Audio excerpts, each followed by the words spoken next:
अथ श्री बृहस्पतिवार व्रत कथा।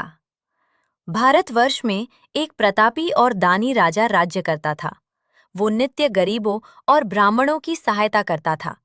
ये बात उसकी रानी को अच्छी नहीं लगती थी।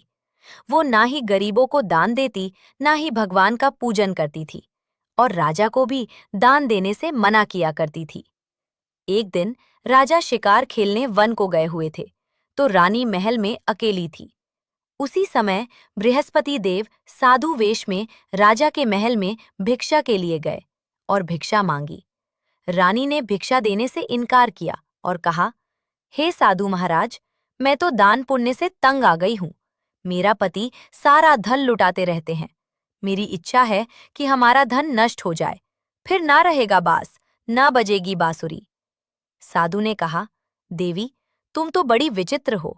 धन संतान तो सभी चाहते हैं, पुत्र और लक्ष्मी तो पापी के घर भी होने चाहिए। यदि तुम्हारे पास अधिक धन है तो भूखों को भोजन दो, प्यासों के लिए प्याऊ बनवाओ, मुसाफिरों के लिए धर्मशालाएं खुलवाओ। जो निर्धन अपनी कुंवारी कन्याओं का विवाह नहीं कर सकते, उनका विवाह करा दो। ऐसे और कई काम हैं जिनके करने से तुम्हारा यश लोक परलोक में फैलेगा। परंतु रानी पर उपदेश का कोई प्रभाव न पड़ा। वह बोली, महाराज, आप मुझे कुछ न समझाएं। मैं ऐसा धन नहीं चाहती जो हर जगह बांटती फिरूं। साधु ने उत्तर दिया, यदि तुम्हारी ऐसी इच्छा है तो तथास्तु। तुम ऐसा करना कि बृहस्पतिवार को घर लीपकर पीली मिट्टी से अपना सिर धोकर स्नान करना, भट्टी चढ़ाकर कपड़े धोना। ऐसा करने से आपका सारा धन नष्ट हो जाएगा। इतना कहकर वह साधु महाराज वहां से आलोप हो गए। साधु के अनुसार कही बातों को पूरा करते हुए रानी को केवल 3 बृहस्पतिवार ही बीते थे कि उसकी समस्त धन संपत्ति नष्ट हो गई। भोजन के लिए राजा का परिवार तरसने लगा। तब एक दिन राजा ने रानी से बोला कि हे रानी, तुम यही रहो, मैं दूसरे देश को जाता हूँ, क्योंकि यहाँ पर सभी लोग मुझे जानते हैं, इसलिए मैं कोई छोटा कार्य नहीं कर सकता। ऐसा कहकर राजा परदेश चला गया। वहां वह जंगल से लकड़ी काटकर लाता और शहर में बेचता। इस तरह वह अपना जीवन व्यतीत करने लगा। इधर राजा के परदेश जाते ही रानी और दासी दुखी रहने लगी।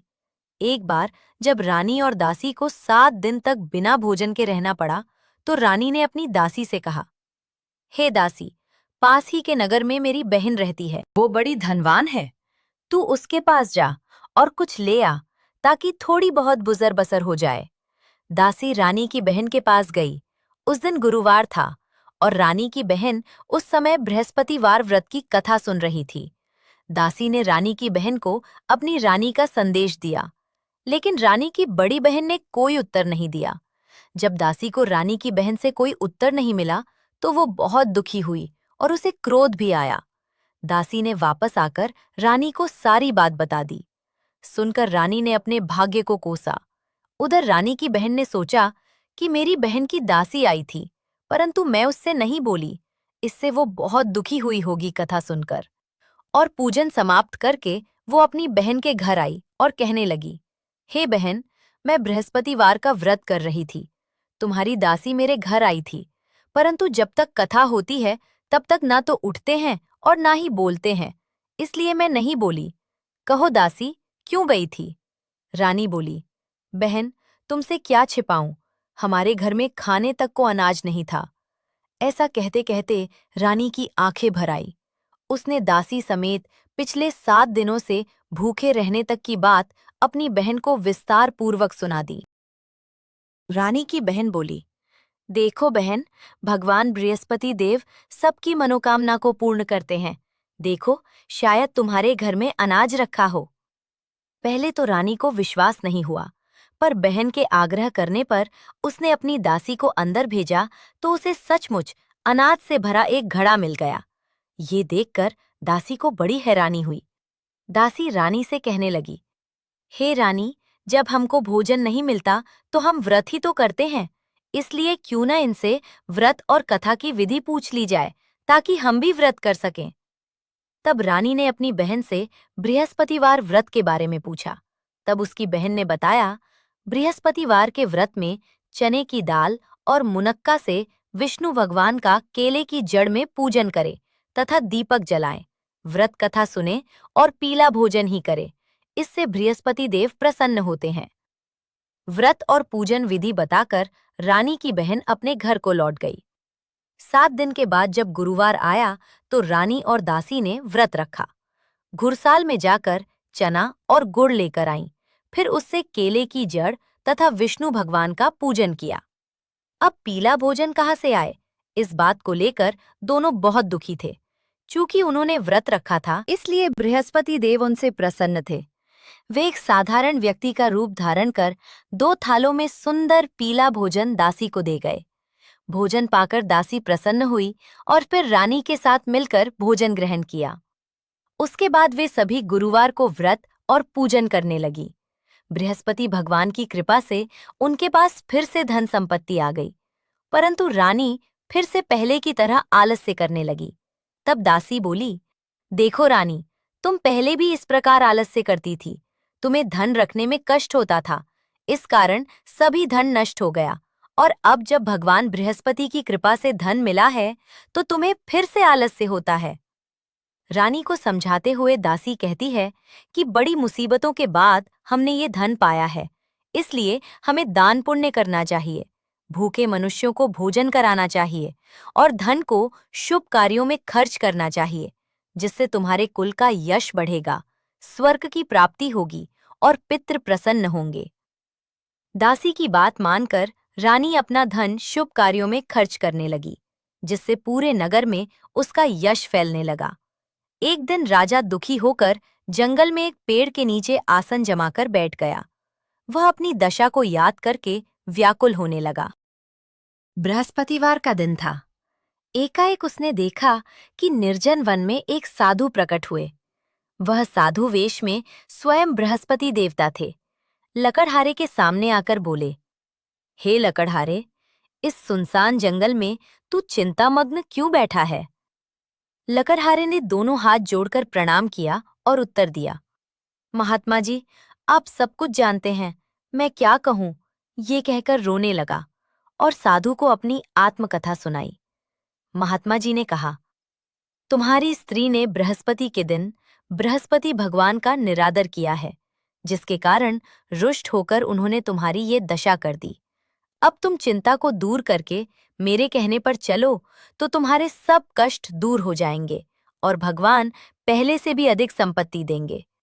तुम बृहस्पति के दिन कथा किया करो, 2 पैसे के चने मुनक्का लाकर उसका प्रसाद बनाओ और शुद्ध जल से लोटे में शक्कर मिलाकर अमृत तैयार करो। कथा के पश्चात अपने सारे परिवार और सुनने वाले प्रेमियों में अमृत व प्रसाद बांटकर आप भी ग्रहण करो। ऐसा करने से भगवान तुम्हारी सब मनोकामनाएं पूरी करेंगे।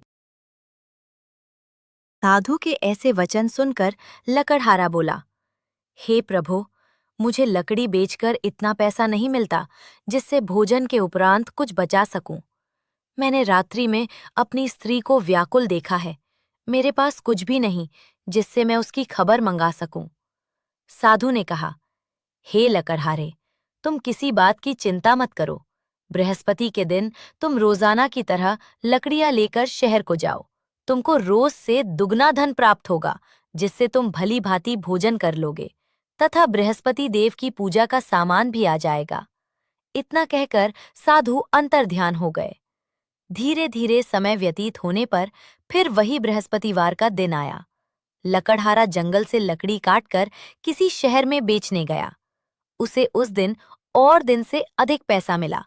राजा ने चना, गुड़ आदि लाकर गुरुवार का व्रत किया। उस दिन से उसके सभी क्लेश दूर हुए। परंतु जब दोबारा गुरुवार का दिन आया तो बृहस्पतिवार का व्रत करना भूल गया। इस कारण बृहस्पति भगवान नाराज हो गए। उस दिन उस नगर के राजा ने विशाल यज्ञ का आयोजन किया तथा शहर में ये घोषणा करा दी कि कोई भी मनुष्य अपने घर में भोजन न बनावे, न आग जलावे। समस्त जनता मेरे यहाँ भोजन करने आवे। इस आज्ञा को जो न मानेगा उसे फांसी की सजा दी जाएगी। इस तरह की घोषणा संपूर्ण नगर में करवा दी गई। राजा की आज्ञा अनुसार शहर के सभी लोग भोजन करने गए। लेकिन लकड़हारा कुछ देर से पहुंचा। इसलिए राजा उसको अपने साथ घर लिवा ले गए और ले जाकर भोजन करा रहे थे तो रानी की दृष्टि उस खूंटी पर पड़ी जिस पर उसका हार लटका हुआ था। वो वहां पर दिखाई नहीं दिया। रानी ने निश्चय किया कि मेरा हार इस मनुष्य ने चुरा लिया है। उसी समय सिपाहियों को बुलाकर उसको कारागार में डलवा दिया। जब लकड़हारा कारागार में चला गया तब बहुत दुखी होकर विचार करने लगा कि न जाने कौन से पूर्व जन्म के कर्म से मुझे ये दुख प्राप्त हुआ है, और उसी साधु को याद करने लगा जो कि जंगल में मिला था। उसी समय तत्काल बृहस्पति देव साधु के रूप में प्रकट हुए और उसकी दशा को देखकर कहने लगे, अरे मूर्ख, तूने बृहस्पति देव की कथा नहीं करी, इस कारण तुझे दुख प्राप्त हुआ है। अब चिंता मत कर, बृहस्पतिवार के दिन कारागार के दरवाजे पर 4 पैसे पड़े मिलेंगे, उनसे तू बृहस्पति देव की पूजा करना। तेरे बृहस्पति के दिन उसे 4 पैसे मिले। लकड़हारे ने कथा कही। उसी रात्रि को बृहस्पति देव ने उस नगर के राजा को स्वप्न में कहा, हे राजा, तुमने जिस आदमी को कारागार में बंद कर दिया है वह निर्दोष है, वो राजा है, उसे छोड़ देना।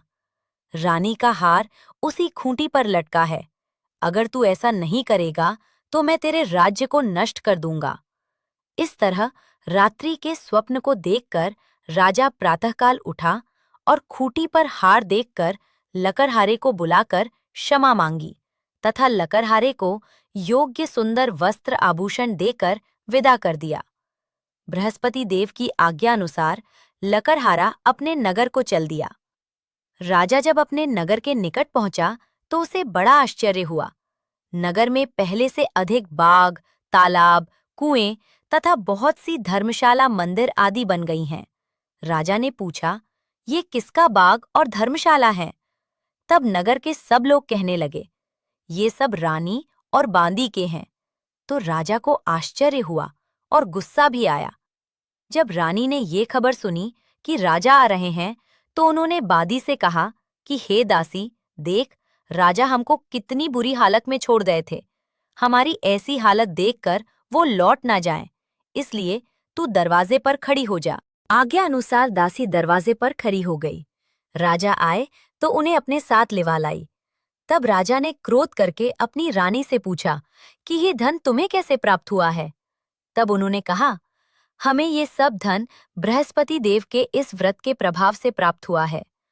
राजा ने निश्चय किया कि 7 रोज बाद तो सभी बृहस्पति देव का पूजन करते हैं, परंतु मैं प्रतिदिन दिन में 3 बार कहानी तथा रोज व्रत किया करूंगा।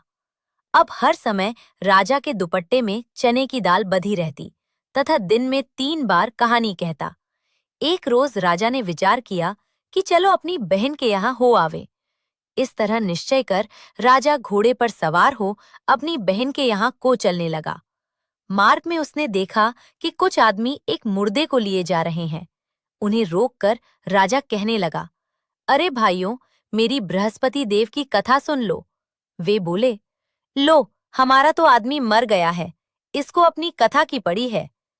परंतु कुछ आदमी बोले, अच्छा कहो, हम तुम्हारी कथा भी सुनेंगे। राजा ने दाल निकाली और जब कथा आधी हुई थी कि मुर्दा हिलने लग गया, और जब कथा समाप्त हो गई तो राम राम करके मनुष्य उठकर खड़ा हो गया। आगे मार्ग में उसे एक किसान खेत में हल चलाता मिला। राजा ने उसे देख और उससे बोले, अरे भैया, तुम मेरी बृहस्पतिवार की कथा सुन लो। किसान बोला, जब तक मैं तेरी कथा सुनूंगा तब तक 4 हरैया जोत लूंगा। जा, अपनी कथा किसी और को सुनाना। इस तरह राजा आगे चलने लगा। राजा के हटते ही बैल पछाड़ खाकर गिर गए तथा किसान के पेट में बड़ी जोर का दर्द होने लगा। उस समय उसकी माँ रोटी लेकर आई। उसने जब ये देखा तो अपने पुत्र से सब हाल पूछा और बेटे ने सभी हाल कह दिया। तो बुढ़िया दौड़ी दौड़ी उस घुड़सवार के पास गई और उससे बोली कि मैं तेरी कथा सुनूंगी, तू अपनी कथा मेरे खेत पर चलकर ही कहना। राजा ने बुढ़िया के खेत पर जाकर कथा कही, जिसके सुनते ही वो बैल उठ खड़े हुए तथा किसान के पेट का दर्द भी बंद हो गया। राजा अपनी बहन के घर पहुंचा। बहन ने भाई की खूब मेहमानी की। दूसरे रोज प्रातःकाल राजा जगा तो वो देखने लगा कि सब लोग भोजन कर रहे हैं। राजा ने अपनी बहन से कहा, ऐसा कोई मनुष्य है जिसने भोजन नहीं किया हो? मेरी बृहस्पतिवार की कथा सुन ले। बहन बोली, हे भैया, ये देश ऐसा ही है कि पहले यहाँ लोग भोजन करते हैं, बाद में अन्य काम करते हैं। अगर कोई पड़ोस में हो तो देख आऊं। वह ऐसा कहकर देखने चली गई, परंतु उसे कोई ऐसा व्यक्ति नहीं मिला जिसने भोजन ना किया हो। अतः वह एक कुम्हार के घर गई जिसका लड़का बीमार था। उसे मालूम हुआ कि उनके यहाँ 3 रोज से किसी ने भोजन नहीं किया है। रानी ने अपने भाई की कथा सुनने के लिए कुम्हार से कहा। वह तैयार हो गया। राजा ने जाकर बृहस्पतिवार की कथा कही, जिसको सुनकर उसका लड़का ठीक हो गया। अब तो राजा की प्रशंसा होने लगी। एक रोज राजा ने अपनी बहन से कहा कि हे बहन, हम अपने घर को जाएंगे, तुम भी तैयार हो जाओ। राजा की बहन ने अपनी सास से कहा। सास ने कहा, हाँ चली जा, परंतु अपने लड़कों को मत ले जाना, क्योंकि तेरे भाई के कोई औलाद नहीं है। बहन ने अपने भैया से कहा, हे भैया, मैं तो चलूंगी, पर कोई बालक नहीं जाएगा। राजा बोला, जब कोई बालक नहीं चलेगा तब तुम ही क्या करोगी? बड़े दुखी मन से राजा अपने नगर को लौट आया। राजा ने अपनी रानी से कहा, हम निर्वंशी हैं, हमारा मुंह देखने का धर्म नहीं है और कुछ भोजन आदि नहीं किया। रानी बोली, हे प्रभु, बृहस्पति देव ने हमें सब कुछ दिया है, वह हमें औलाद अवश्य देंगे। उसी रात को बृहस्पति देव ने राजा से स्वप्न में कहा, हे राजा उठ, सभी सोच त्याग दे, तेरी रानी गर्भ से है। राजा की ये बात सुनकर बड़ी खुशी हुई। 9वें महीने में उसके गर्भ से एक सुंदर पुत्र पैदा हुआ।